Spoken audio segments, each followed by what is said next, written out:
한국 사위가 장인어른을 위해 깔아준 온돌이 결국 유럽 전체의 난방 방식을 바꿨습니다. 여러분, 북유럽 스웨덴의 혹독한 겨울을 버티는 우리의 난방 방식은 오직 라디에이터였습니다. 그런데 믿을 수 없는 일이 벌어졌어요. 우리 집 바닥에서 따뜻한 온기가 올라오고 마치 한국의 전통 가옥처럼 포근한 공간으로 변해버린 겁니다. 도대체 어떻게 된 일이냐고요?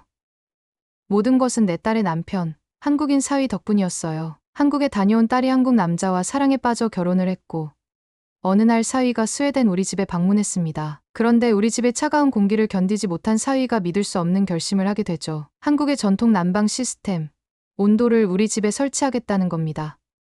처음에는 그게 가능하겠어 라며 반신반의했지만 사위는 직접 한국에서 온돌 자재를 공수해왔고 집을 완전히 뜯어고쳐 온돌을 설치했어요. 그리고 그 결과 기적 같은 변화가 찾아왔습니다. 오늘 여러분께 스웨덴 한복판에서 벌어진 한국 온돌의 기적을 이야기해 드리겠습니다. 온돌의 원리, 설치 과정, 비용, 그리고 우리가 경험한 놀라운 변화까지 놓치지 마세요. 영상이 마음에 드신다면 구독과 좋아요, 알림 설정까지 부탁드립니다. 한 번의 클릭으로 저에게 큰 힘을 주시기 바라며 자, 이제 이야기 속으로 들어가 보시죠. 안녕하세요. 제 이름은 요한입니다. 저는 평생을 스웨덴에서 살아왔고 공무원으로 일하다 정년퇴직을 했습니다. 현재 아내인 마리아와 함께 작은 마을의 단독주택에서 지내고 있습니다. 저희 부부에게는 하나뿐인 딸, 소피아가 있는데 그녀는 몇 년 전 한국에 여행을 갔다가 한 한국 남자와 사랑에 빠져 결혼을 했습니다. 처음에는 놀랐지만 소피아가 행복하다면 그것이 가장 중요했기에 우리는 그녀의 선택을 존중했습니다. 그러던 어느 날 소피아와 그녀의 남편,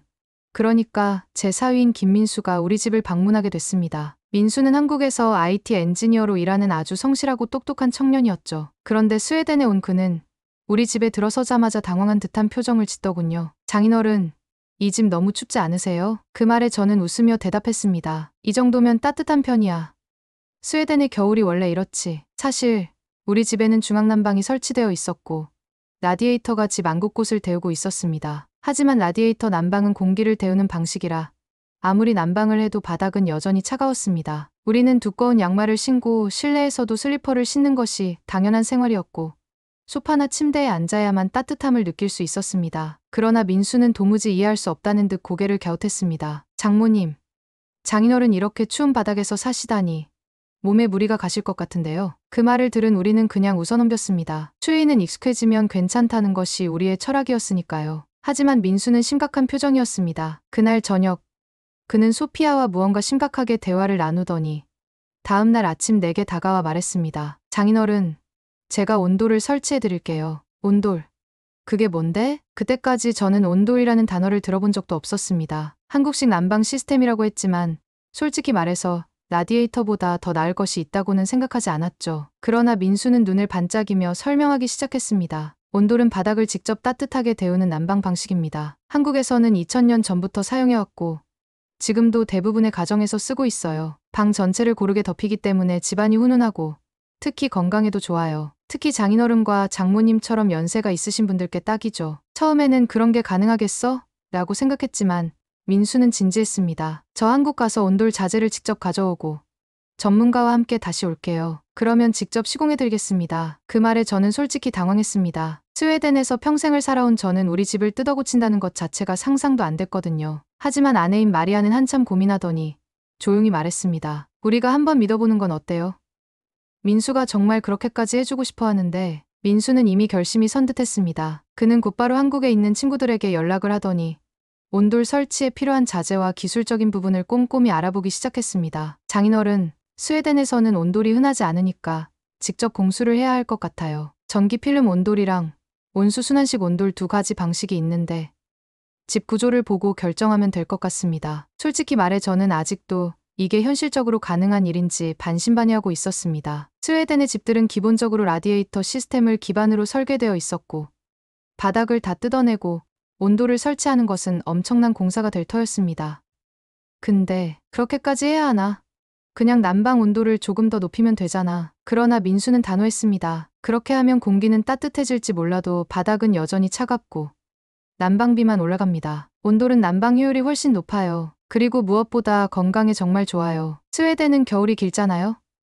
따뜻한 바닥에서 생활하면 혈액순환이 잘 돼서 관절 건강에도 좋고 숙면에도 큰 도움이 됩니다. 이 말을 듣고 나니 조금씩 관심이 생기기 시작했습니다. 나이가 들면서 무릎이 시린 날이 많아졌고 밤에도 몸이 차가워서 잠을 설치는 일이 많았거든요. 하지만 문제는 설치 과정이었습니다. 그런데 민수야, 우리 집은 이미 다 지어진 집인데 바닥을 다 뜯어내고 공사하는 게 가능할까? 민수는 웃으며 대답했습니다. 당연하죠. 한국에서도 기존 건물에 온도를 설치하는 경우가 많아요. 다만 기존의 마루를 걷어내고 새로운 난방 시스템을 깔아야 하니까 시간이 좀 걸릴 겁니다. 그리고 비용도 들겠죠. 하지만 결과를 보시면 후회하지 않으실 거예요. 그렇게 해서 우리는 집을 온돌로 바꾸는 대공사를 시작하게 되었습니다. 그리고 이 결정이 우리 삶을 얼마나 바꿔놓을지는 그때까지만 해도 상상조차 못했죠. 며칠 후 집 앞으로 커다란 화물 트럭이 도착했습니다. 민수가 한국에서 공수한 자재들이었는데 커다란 박스 안에는 난방 필름과 단열재, 보일러 시스템, 그리고 온도 조절 장치까지 온돌 설치에 필요한 모든 것이 들어 있었습니다. 한국에서 온 기술자도 함께 도착했습니다. 우리는 마리아와 함께 그 모든 광경을 멍하니 지켜볼 수밖에 없었습니다. 우리 집이 이렇게 대대적으로 공사를 하게 될 줄은 상상도 못했던 일이었습니다. 민수는 작업복으로 갈아입고 본격적으로 공사를 시작했습니다. 먼저 거실과 침실의 바닥을 뜯어내는 작업이 진행되었습니다. 마루를 제거하자 그 아래로 차갑고 단단한 콘크리트가 모습을 드러냈습니다. 지금까지 우리는 이 위에서 두꺼운 양말을 신고 러그를 깔아가며 살아왔습니다. 그런데 민수는 바닥을 손으로 짚어보더니 고개를 저었습니다. 이렇게 차가운 바닥에서 생활하시면 관절이 안 좋아지실 거예요. 마리아가 걱정스러운 얼굴로 저를 쳐다보았습니다. 저도 처음에는 이 모든 과정이 과연 필요한 일인지 의심스러웠지만 여기까지 온 이상 끝을 봐야겠다고 생각했습니다. 바닥을 뜯어낸 후에는 단열재를 까는 작업이 시작되었습니다. 한국과 달리 스웨덴의 주택은 온도를 염두에 두고 지어진 구조가 아니었기 때문에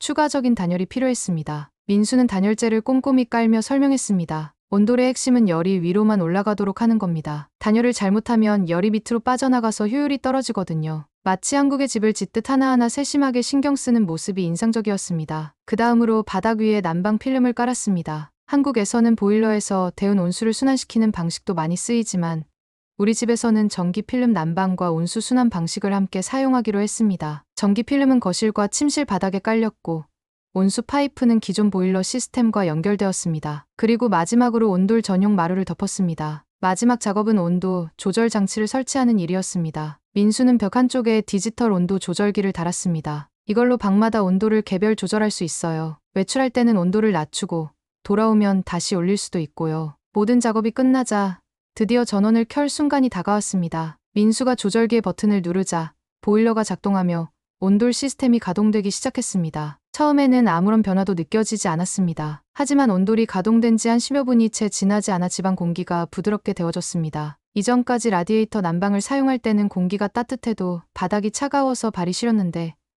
이제는 마치 따뜻한 이불 속에 들어간 듯한 느낌이었습니다. 저는 맨발로 바닥을 걸어보았습니다. 이게 정말 스웨덴에서 가능한 일일까? 믿기 어려웠습니다. 마리아는 소파에 앉아 발을 바닥에 대고 한동안 아무 말 없이 있었습니다. 그러다 조용히 입을 열었습니다. 이상해, 왜 이렇게 기분이 좋지? 저는 피식 웃으며 대꾸했습니다. 그러게, 뭔가 몸이 편안해지는 기분이야. 온돌이 단순히 바닥을 데우는 것이 아니라 우리 몸에도 변화를 주는 것 같았습니다. 마리아는 이내 자리에서 일어나더니 부엌으로 가서 차를 한 잔 우려왔습니다. 맨발로 부엌까지 걸어가는 모습이 어색하면서도 자연스러웠습니다. 그러나 기쁨도 잠시, 문득 현실적인 걱정이 들기 시작했습니다. 온돌이 이렇게 따뜻한 건 좋은데 난방비는 얼마나 나올까? 스웨덴의 전기세는 결코 싸지 않았고 겨울에는 난방비 부담이 상당했습니다. 저는 민수에게 조심스럽게 물었습니다. 이거 전기료 너무 많이 나오는 건 아니겠지? 민수는 자신만만한 표정으로 대답했습니다. 걱정 마세요. 장인어른, 온돌은 기본적으로 열효율이 매우 높아서 같은 실내 온도를 유지할 때 라디에이터보다 에너지를 덜 씁니다. 그리고 바닥이 데워진 상태에서는 보일러를 자주 가동하지 않아도 따뜻함이 오래 지속돼요. 그래도 아직 확신이 들지 않았습니다. 저는 고개를 끄덕이며 말했습니다. 그래도 한 달은 지켜봐야겠군. 민수는 자신 있다는 듯이 웃었습니다. 기대하셔도 좋아요. 온돌이 얼마나 효율적인지 직접 경험해보시면 알게 될 겁니다. 그날 밤, 우리는 처음으로 온돌 위에 이불을 깔고 거실 바닥에서 잠을 자보았습니다. 한국에서는 종종 바닥에서 자는 문화가 있다고 들었는데 이렇게 따뜻한 바닥이라면 충분히 이해가 갔습니다. 몸이 따뜻하게 감싸지는 느낌이 들어서 그런지 평소보다 훨씬 깊은 잠에 빠졌습니다. 아침에 눈을 떴을 때 온몸이 개운했습니다. 이게 온돌 효과인가? 저는 혼잣말을 하며 기지개를 켰습니다. 하지만 아직 모든 것이 끝난 것은 아니었습니다. 스웨덴의 한겨울을 지나봐야 온돌의 진짜 성능을 알 수 있을 터였습니다. 그리고 한 달 후, 우리는 놀라운 사실을 마주하게 되었습니다. 한 달이 지났습니다. 스웨덴의 겨울은 본격적으로 시작되었고, 눈보라가 창밖을 하얗게 뒤덮었습니다. 이런 날이면 항상 라디에이터를 최대한으로 올리고도 두꺼운 양말을 신고 실내에서도 이불을 덮어야 했는데, 이번 겨울은 사뭇 달랐습니다. 집 안은 여전히 훈훈했고, 우리는 맨발로 거실을 돌아다니는 것이 어느새 익숙해졌습니다. 그러나 여전히 가장 궁금한 것은 난방비였습니다. 매달 고지서가 나오는 날이면 마리아와 저는 잔뜩 긴장하곤 했습니다. 온돌이 확실히 따뜻하다는 것은 인정했지만 전기료가 감당할 수 없는 수준이라면 아무 의미가 없었습니다. 저는 전기회사의 온라인 사이트에 접속해 지난달 사용량을 확인했습니다. 그리고 그 순간 두 눈을 의심했습니다. 마리아, 이거 좀 봐. 우리는 작년 같은 기간과 이번 달의 난방비를 비교했습니다. 놀랍게도 이번 달 난방비가 작년보다 낮았습니다. 단순히 같은 수준이 아니라 오히려 줄어든 것입니다. 저는 다시 한번 숫자를 확인했습니다. 실수일 리 없었습니다. 이게 어떻게 가능하지? 민수에게 바로 전화를 걸었습니다. 그는 마치 기다렸다는 듯 웃으며 말했습니다. 온돌은 바닥 자체가 열을 저장하기 때문에 한번 데워지면 쉽게 식지 않아요. 그래서 보일러가 계속 가동될 필요가 없죠. 게다가 라디에이터는 뜨거운 공기가 위로 올라가면서 열 손실이 많지만 온돌은 열이 아래에서 위로 직접 전달되니까 효율이 훨씬 높아요. 저는 한동안 아무 말도 하지 못했습니다. 민수가 처음 온돌을 설치하겠다고 했을 때 솔직히 반신반의했던 것이 사실이었습니다. 그러나 지금 우리는 난방비를 절약하면서도 더 따뜻한 겨울을 보내고 있었습니다. 마리아는 벽에 걸린 온도 조절기를 바라보며 말했습니다. 이제 겨울이 덜 두려워질 것 같아. 하지만 그때까지도 저는 한 가지를 예상하지 못했습니다. 단순히 난방 방식이 바뀐 것이 아니라 우리의 생활 자체가 달라지고 있었습니다. 어느 날 저녁, 우리는 거실에서 차를 마시며 이야기를 나누고 있었습니다. 예전 같았으면 라디에이터 옆에 바짝 붙어 있어야 했겠지만 이제는 그럴 필요가 없었습니다. 마리아는 바닥에 이불을 깔고 편하게 누워 있었습니다. 저는 피식 웃으며 말했습니다. 이제 한국식 생활 방식으로 바뀌는 거 아냐? 마리아도 웃으며 고개를 끄덕였습니다. 그런데 예상치 못한 변화는 건강에서도 나타났습니다. 마리아가 말했습니다. 요한, 당신 요즘 아침에 덜 피곤해 보이는데 기분 탓인가? 생각해보니 정말 그랬습니다. 예전에는 밤에 잠을 자도 다리가 시려서 깨는 일이 많았는데 이제는 그런 일이 거의 없었습니다. 몸이 항상 따뜻하다 보니 피로가 덜 쌓이고 숙면을 취할 수 있었습니다. 며칠 후 저는 병원에서 정기 검진을 받았습니다. 의사는 제 혈압과 관절 상태를 살펴보더니 신기하다는 듯 말했습니다. 평소보다 몸 상태가 훨씬 좋아졌습니다. 특별히 생활 습관을 바꾸셨나요? 저는 잠시 생각하다가 대답했습니다. 아, 한국식 온돌 난방을 시작했어요. 의사는 흥미롭다는 듯 고개를 끄덕였습니다. 실내 온도가 일정하고 바닥이 따뜻하면 혈액순환이 좋아지고 관절에도 긍정적인 영향을 미칩니다. 특히 노년층에게는 정말 좋은 환경이에요. 그제야 저는 깨달았습니다. 온돌은 단순히 난방 방식이 아니라 우리의 삶을 더 건강하고 편안하게 만들어주고 있었습니다. 그리고 그 순간 한 가지 결심이 섰습니다. 마리아, 우리 친구들도 한번 초대해볼까? 우리는 친구들을 집으로 초대해 온돌의 따뜻함을 직접 경험하게 해주기로 했습니다. 친구들을 초대하기로 한 날, 마리아와 저는 아침부터 분주하게 움직였습니다. 우리는 따뜻한 차와 간단한 다과를 준비했고 평소처럼 슬리퍼를 신지 않은 채 맨발로 부엌과 거실을 오갔습니다. 예전 같았으면 바닥이 너무 차가워서 상상도 못할 일이었습니다. 오후가 되자 친구들이 하나둘 도착했습니다. 오랜 친구인 에릭과 그의 아내 안나는 문을 열고 들어오자마자 몸을 부르르 떨며 말했습니다. 밖이 정말 얼어붙을 것처럼 춥더군. 너희 집은 그래도 따뜻하겠지? 저는 웃으며 대답했습니다. 이번 겨울엔 난방을 좀 다르게 했어. 자, 들어와서 느껴봐. 에릭과 안나는 거실로 들어오자마자 깜짝 놀란 표정을 지었습니다. 뭐야? 공기가 왜 이렇게 포근하지? 에릭이 신기한 듯 주위를 둘러보았습니다. 마리아가 씩 웃으며 말했습니다. 그뿐만이 아니야. 양말 벗어봐. 에릭과 안나는 어리둥절한 표정을 지었지만 마리아가 계속 권하자 조심스럽게 양말을 벗었습니다. 그리고 맨발로 바닥에 발을 디디는 순간 둘 다 경악했습니다. 이게 대체 뭐야? 바닥이 뜨뜻해. 안나는 믿을 수 없다는 듯 몇 번이고 발을 바닥에 문질렀습니다. 이거 난방이야?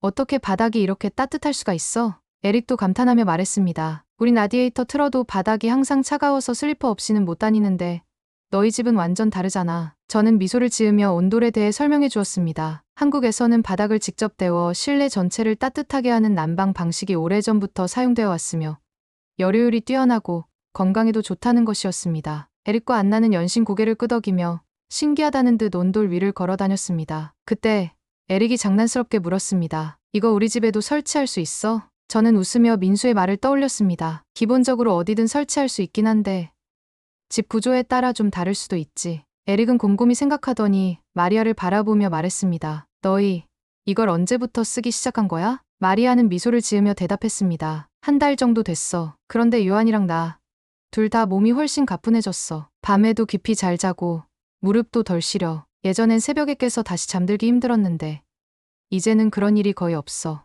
안나는 깜짝 놀란 듯 손을 가슴에 얹었습니다. 나도 겨울마다 무릎이 시려서 힘들었는데 혹시 이게 진짜 효과가 있는 걸까? 저는 단호하게 대답했습니다. 의사도 우리 건강이 좋아졌다고 했어. 온돌 덕분이라고 하더라고. 그 말을 듣고 에릭과 안나는 서로를 바라보며 깊이 생각에 잠겼습니다. 그리고 몇 초 뒤 에릭이 결심한 듯 말했습니다. 우리도 한번 알아봐야겠어. 그날 밤 친구들이 돌아간 뒤 마리아와 저는 따뜻한 거실 바닥에 앉아 차를 마셨습니다. 저는 창밖을 보며 조용히 말했습니다. 민수가 우리 삶을 바꿔줬어. 마리아는 미소를 지으며 고개를 끄덕였습니다. 그러게, 처음엔 반신반의했지만 이제는 온돌 없는 생활이 상상이 안 돼. 그렇게 우리는 한국식 온돌 난방을 통해 새로운 삶을 맞이하고 있었습니다. 그런데 이 변화는 우리만의 것이 아니었습니다. 친구들이 돌아간 후 며칠 뒤 에릭이 제게 전화를 걸어 뜻밖의 소식을 전했습니다. 며칠 후 에릭에게서 전화가 걸려왔습니다. 그의 목소리는 흥분으로 가득 차 있었습니다. 요한, 우리 집에도 온돌 설치하기로 했어. 저는 순간 귀를 의심했습니다. 뭐라고?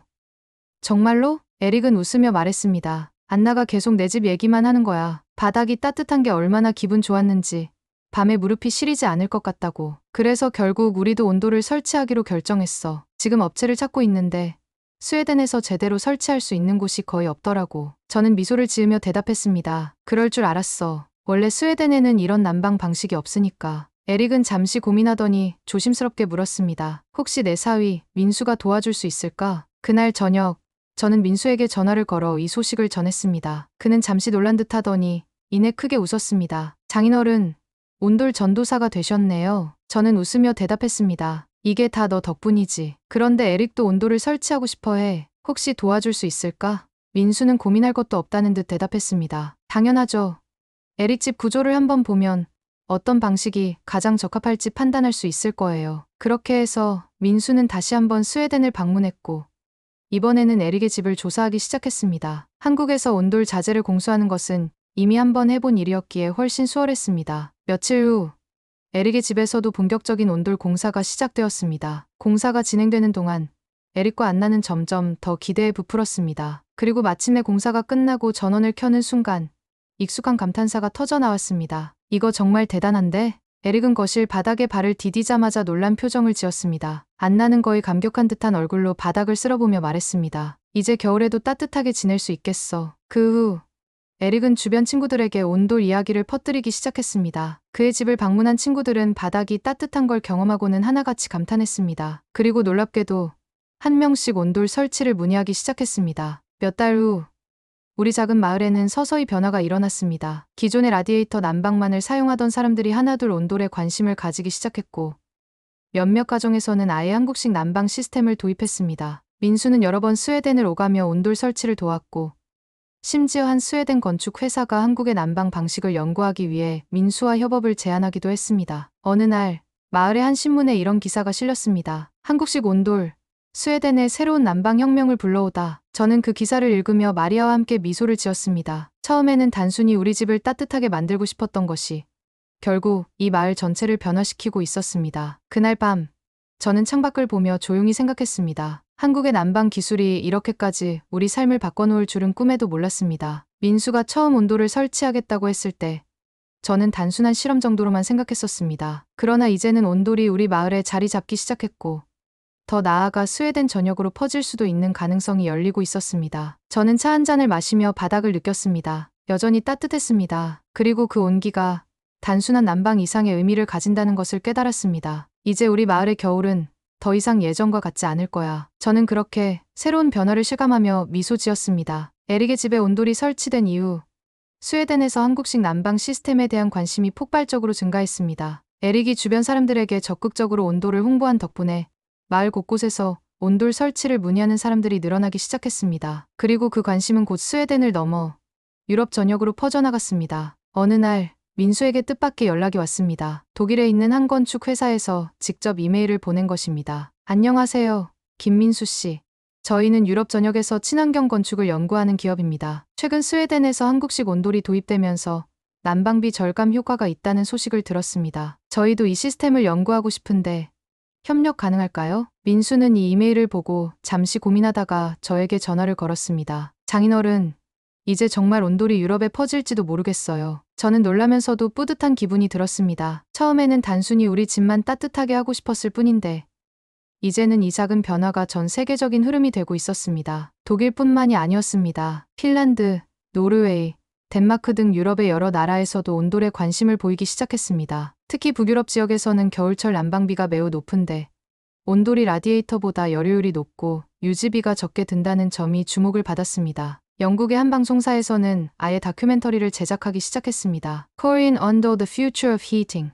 한국 온돌 난방의 미래? 이 다큐멘터리는 한국의 전통 온돌 기술이 어떻게 발전해왔고 현대식 온돌이 유럽에 어떻게 적용될 수 있는지를 분석했습니다. 방송이 나가자 유럽 전역에서 한국식 온돌에 대한 관심이 급증했습니다. 특히 프랑스에서는 몇몇 고급 호텔에서 프리미엄 온돌룸을 도입하기 시작했습니다. 바닥 난방이 주는 편안함과 건강상의 이점이 입소문을 타면서 부유층 사이에서 큰 인기를 끌었습니다. 한국에서 온돌이라는 난방 방식을 배웠다는 광고, 문구까지 등장할 정도였습니다. 몇 년 후, 저는 신문을 펼쳐 들었습니다. 그리고 그곳에서 또 하나의 놀라운 기사를 발견했습니다. 한국식 온돌, 유럽 표준 난방 시스템으로 채택 검토. 저는 마리아와 함께 기사를 읽으며 감탄했습니다. 우리가 처음 온돌을 설치했을 때만 해도 단지 우리 집만 따뜻하게 만드는 것이 목적이었습니다. 하지만 지금은 유럽 전역에서 온돌을 연구하고 적용하고 있었습니다. 그날 밤, 저는 따뜻한 온돌 바닥 위에 앉아 차를 마시며 생각했습니다. 모든 변화는 작은 한 걸음에서 시작됩니다. 처음에는 그저 한국 사위가 장인어른과 장모님을 위해 따뜻한 바닥을 만들어주고 싶었을 뿐이었습니다. 하지만 그 작은 변화가 결국 스웨덴을 넘어 유럽 전체를 바꾸고 있었습니다. 저는 다시 한번 바닥에 손을 짚었습니다. 여전히 따뜻했습니다. 그리고 그 온기가 이제는 온 세상을 덮어가고 있었습니다. 온돌 없는 겨울은 이제 상상도 할 수 없겠군요. 저는 그렇게 미소를 지으며 차 한 모금을 마셨습니다. 오늘의 사연은 여기까지입니다. 이제 제 이야기는 여기서 끝났지만 여러분의 이야기는 이제부터가 시작일 수 있습니다. 한국의 온돌이라는 이름이 가진 따뜻함과 특별함을 여러분도 꼭 한번 경험해보세요. 그곳에서 여러분이 발견할 놀라운 이야기들을 전 세계와 함께 나누게 될지도 모릅니다. 그럼 다음 영상에서 더 놀랍고 감동적인 이야기로 다시 찾아뵙겠습니다. 감사합니다.